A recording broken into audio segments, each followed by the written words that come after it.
Hey everybody, how's it going? Hope you're having a lovely day. I just recently got a watch, and this watch allows me to tell the time. And today, the time is to rip apart a consumer electronics manufacturer for screwing over consumers and above all, trying to skirt right to repair regulations by creating fake repair programs and then telling legislators, look, we're already doing everything. You don't need to pass that right to repair legislation so people can actually fix what they own. We're already helping you. And let's talk about Samsung's version of this. Now, to be fair, again, I have gone after Apple a lot for this because I fix Apple products for a living. So it's really easy for me to point out where the bullshit is. And I did that in these two videos. And where I said Apple's independent repair program is a useless PR stunt. We essentially can't get access to any of the parts that we actually need, the things that would allow us to repair these devices. And as I mentioned in this video, where I said in the thumbnail, Apple wants your data, I'm not giving it to them. The program actually required me to not only have nothing in my shop that Apple would not approve of, like, I don't know, charging chips, CD3217s, any of the things I actually need to fix a board for a few $100s rather than replace it for $1,500, but I'm also supposed to log your information and then submit it to Apple. Because apparently you buying a repair service from me requires that I report your name and your address and your phone number and everything else to the manufacturer. And unfortunately, as I've said, once Apple does some sort of shitty anti-consumer thing, every other company seems to get on the bandwagon. And this has been reported on a 404 media. They're showing excerpts of the contracts that people have to sign if they want to repair these Samsung products and get access to parts. So let's go through some of this. And you tell me if you think that this is A, a repair program that we should be happy to have, or B, a complete pile of shit. Because on many web forums, you will hear people say, Lewis, he just doesn't want to get authorized, but if he got authorized, he'd have everything he wants. You tell me if this is something that, forget about me, that you would be okay with signing. So over here, it says, company shall immediately disassemble all products that are created or assembled out of, or comprised of, or that contain any service parts not purchased from Samsung, and shall immediately notify Samsung in writing of the details and circumstances of any unauthorized use or misappropriation of any service part for any purpose other than pursuant to this agreement. Samsung may terminate this agreement if these services are violated. There are many valid reasons that a Samsung phone owner might not want to install Samsung parts into their phone, and they are completely valid. I went over Samsung's bullshit self-repair program 2 years ago, where I talked about them trolling their users. Over here, you can see that their corporate newsroom reported on their having a self-repair program. But when you actually look into the details of the program, you'll see that a phone that goes for $140 to $200 has a battery that costs $206.99. Because in their self-repair program, they do the same thing that I criticize Apple for doing. They have parts that are sold as assemblies. They adhese them together, and then they don't sell the individual pieces, which makes repair a completely non-viable option. This is up there so that Samsung can claim to legislators that they actually make all the parts available when they don't. But wait, it gets better. In addition to having to take these parts out of your phone, in spite of the fact that your business with me has nothing to do with those parts, you may be asking me to repair a volume button or a headphone jack. Oh, wait. But you're asking me to repair something in the phone that has nothing to do with the battery. I have to take that part out of your phone, and I have to interrogate you, and shall immediately notify Samsung in writing of the details and circumstances. I'm sorry, I thought I was a repairman. Apparently, I'm an interrogator. I'm supposed to handcuff you to my bench and lash you over and over again until you tell me where you got that part from, you dirty, filthy customer buying unauthorized parts from Samsung. How dare you not pay a $205 to get a battery to a $140 smartphone? I have as much business handcuffing customers to my bench to get answers out of them as I do handcuffing women that ask me to do that to them on the first date because they're on the wrong side of the hot, crazy matrix. None. And I will run away from manufacturer agreements like this as fast as I will run away from that woman, because it's the right thing to do. And frankly, you should too. From both. Not only am I supposed to interrogate you, I have to collect all your personal data, including your name, your address, your region, your country, your telephone number, your zip code, and exactly what went on with your device. I'm sorry, are customers not allowed to have privacy? Are they not allowed to simply keep their business with me? Why do I have to tell Samsung not only exactly what you did to your device after smacking you around a little bit in the interrogation just to make sure you tell me? Why do you need to know the customer's business? Why is this an issue for you? Why is it that you are a member of a trade organization that claims that the independent repair shop is stealing your data and installing TikTok on customer devices while you're asking me to get every single piece of information out of them that have nothing to do with the repair that I am doing? At my repair shop, I don't care if you give me your name or your number. The only reason that I even ask for your address is because many people wish to have their laptop mailed back to them rather than make a 2,000-mile trip in order to pick it up after I fixed it. If you put a fake name in there, I don't care. You can call yourself Chris Smith, or you can call yourself no one like Arya Stark did in season 6 and 7 of Game of Thrones. It is not my business. I do not need this information to do a repair. nor am I ever going to sell that information or share it with anybody that does not have to see it in order to complete your repair. Why is it that the companies that are always accusing us of stealing your personal data are the very companies that want to know everything about you when there is no reason to, and that is not their business whatsoever? Your business is with me to fix the particular part that you want fixed in your device. And dare I say it, your business with me, if you want me to fix your volume button flex, has absolutely nothing to do with the battery that you installed in your device. That is your business. That is your part. It is not my place to take it out. And Samsung ain't the only one doing it, because as I said in this video, Apple does the same thing. Similar to Saul Alinsky's rules for radicals, always accuse the opposition of what it is you're doing yourself. Always accuse the opposition of data privacy and data security issues when you are literally contractually obligating repair people to collect data on customers, not just collect data on their name and address, but really interrogate them to figure out exactly what they did to their device. I don't collect data that way. And I don't believe that my friends or significant others should collect data like that either. That's not okay. You know why they're doing this. They're doing this because they want to break the Magnuson-Moss Warranty Act. The Magnuson-Moss Warranty Act says that you cannot void a customer's warranty unless you can demonstrate that they have destroyed their device. You cannot simply pull out of your ass that you remove the warranty void if removed sticker and then tell the customer no warranty for you. If the device has an issue where one of the buttons is not working anymore and you replaced your battery but the button stopped working out of nowhere, they have to prove that that happened. They can't simply say that because you decided to not pay $206 for a battery, your warranty is void. If the flex cable leading up to the button is nicked, and it's obviously nicked by the pry tool that you use to open the case because you could see that nick is existing on the case or on the back glass, that's different. But you cannot wholesale say, this customer had a different battery, we interrogated them, and then removed their warranty. That's what they're doing with this. Or they want your information so that they could advertise to you, so that they can put your information in a database that could sold to other people. Either way, when you tell me your name or anything else for a mail-in repair program, that information stays in my system. It is not being sold to anybody. It is not collected for any other reason. And if you give me a fake name, I don't care. If you give me a fake name when you come into the store because you don't even need to give me an address because you are a walk-in repair, again, fine by me. If you say, I don't want to give you my name, you are more than welcome to type no one into the first and last name field as if you're Arya Stark from season 6 or 7 of Game of Thrones. I don't need to collect any more personal data than what is necessary in order to perform a repair.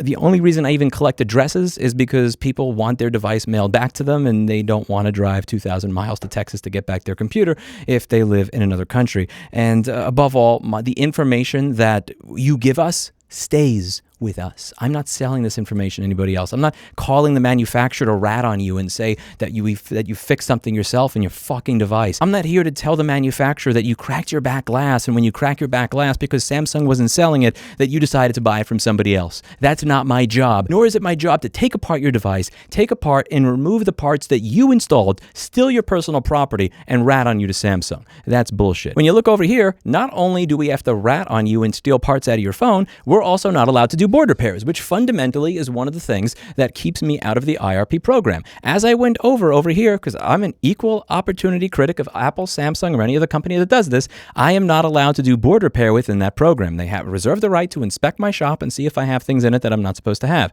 And over here, they are explicitly explaining what repairs people are allowed to do. They're talking about level 1 repair, level 2 repair, and as you know, none of these have anything to do with motherboard repair. So if you need a data recovery that requires soldering, I'm no longer allowed to offer that service to you. If you got your phone in water and your latest backup was yesterday and you have some really important stuff on there or pictures today because it was your wedding day, I am not allowed to do that repair once I sign that contract. Services provided by company under this agreement shall be limited to non-warranted level 1 and level 2. What this means is that in order to be able to get access to parts, I literally have to give up the ability to be a repairman. So a lot of people on the comment section on Reddit's r/Apple or Mac Rumors will say that I'm simply an Apple hater. I make all this stuff up. The reason that I always give for not wanting to become authorized is if I become an Apple authorized repair shop, I am literally no longer allowed to do repairs. And this is something that many people don't really understand, which is why I'm happy that Samsung is putting it in writing. If you fix Samsung phones for a living, one of the reasons that you may not want to sign up for this Samsung parts program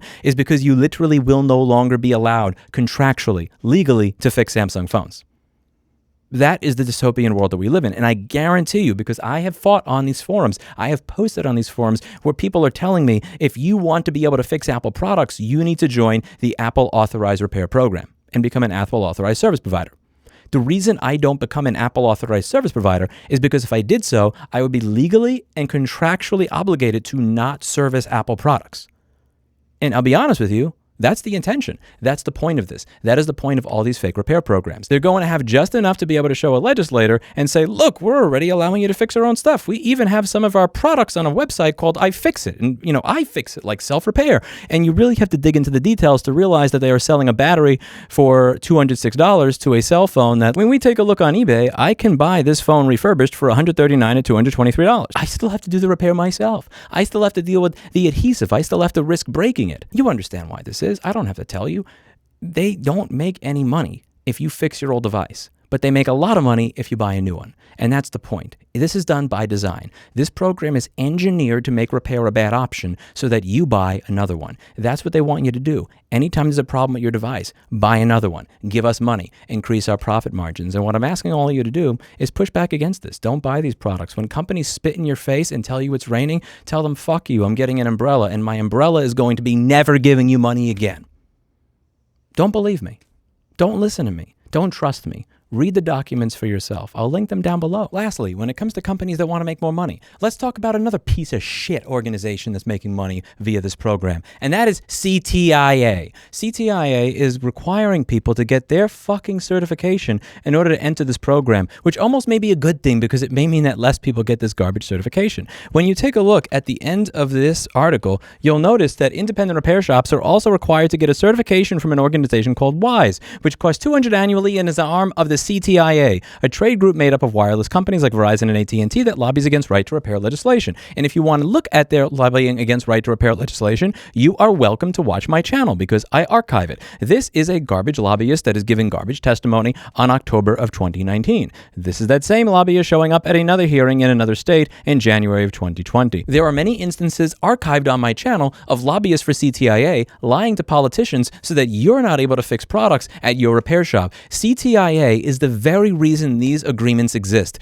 that require you to sign these agreements to get access to parts, that don't allow you to do board repair, that limit your ability to actually offer repair services to customers, and that require that you steal their data and snitch on them to Samsung. 7 years ago, I suggested that you boycott CTIA because they are a garbage organization. I will go out of business. I will die before CTIA gets a fucking dime of my repair business's money. This organization has actively lobbied against your ability to buy parts and get access to schematics and diagrams to offer your customers repair services. And when they finally do get something, do they give two shits of a fuck if you're able to do component level board repair? No, they are happy to support agreements like this that limit you from being able to offer these repairs simply so that they can collect their $200 troll fee. Do not attend CTIA if you are a repair shop. Do not attend any of their events. Do not give them money because they are happy to lobby against your rights as both a repair shop owner and a consumer and smile while doing it and taking your money. I'm never going to forget a few years ago when Jess was reading through the certification,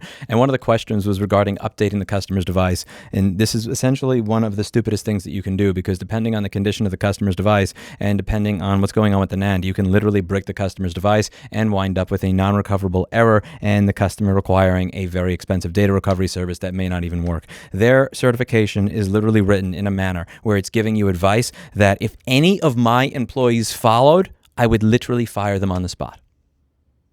And they want $200. And they lobby against your ability to be able to repair things while teaching people how to do it wrong. They are a disgusting, despicable organization that nobody who watches this channel or has a repair shop should ever support. Don't believe me.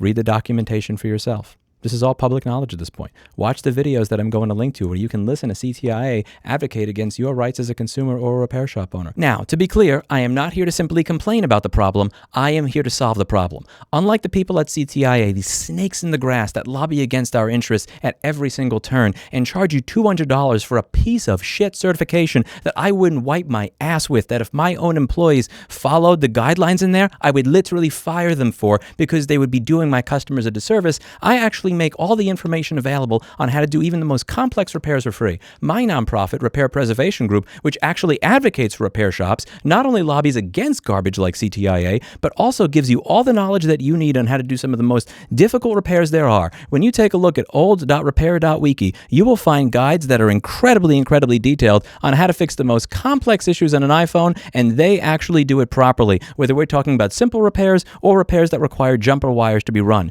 When you talk about some of the most difficult repairs that there are to do for customers, it's when a device is randomly rebooting, because a random reboot can be almost anything. And I have paid some of the best technicians in the industry to write very detailed guides on how to troubleshoot these issues by reading panic logs, by looking through the device and finding the specific pieces of hardware that tend to cause this, as you can see over here, with very detailed pictures and detailed information on all of the logs. And you know what this website costs you? Nothing. Repair.wiki is available to you for free and always will be, because I actually advocate for your best interests. I try to teach you how to do repairs properly and charge you nothing. They teach you how to do repairs incorrectly and charge you $200. I try to show you how you can add revenue to your shop by doing board repairs that you otherwise wouldn't be able to do. CTIA is happy when you sign an agreement with Samsung that literally, contractually, legally does not allow you to do repairs that will allow your customers to have working devices, your customers to have data back, and you make money. Do you know how much all of these detailed guides cost you that we paid thousands of dollars to have produced?